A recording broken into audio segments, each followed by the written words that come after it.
A Montanha Mágica, passagens e comentários, 131. Ali na página 428 está o Hans e o Joaquim, e o Hans está explicando para o Joaquim o conhecimento incrível que os caldeus tinham, né? E ele comenta o seguinte: é notável, isso é a humanidade. Joaquim responde: agora você já diz humanidade como Settembrini. E aí o Hans: sim, como ele, ou talvez de um modo um pouco diferente. A gente deve aceitá-la assim como ela é, e de qualquer maneira se trata de uma coisa impressionante. E aí ele começa a discorrer sobre os caldeus. O ponto que eu quero chamar, para o qual eu quero chamar a tua atenção aqui, é o fato de que, diferentemente do Nafta e do Settembrini,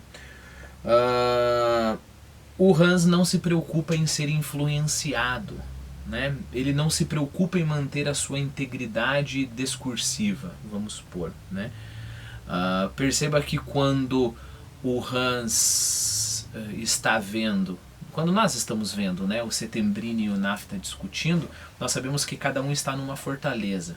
E a história é mais ou menos assim: ora, se o meu inimigo gosta disso, eu tenho que gostar do contrário, né?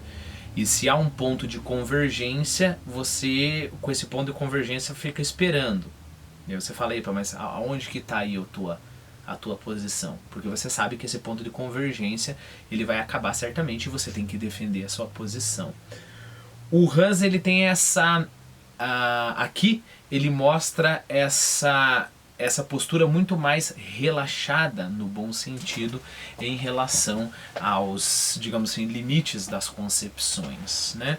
Então, na verdade, não, a postura o Hans não entende humanidade do mesmo modo que Settembrini entenda, mas algumas coisas pode ser que seja, né? Então ele fala: não, pode ser, eu acho que o Settembrini está certo, mas talvez não exatamente, né?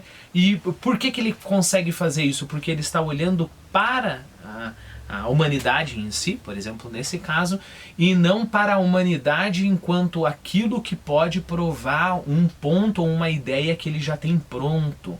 Então ele tem uma concepção, você vai olhar para a humanidade para que você possa pegar os elementos e provar a tua concepção. Não.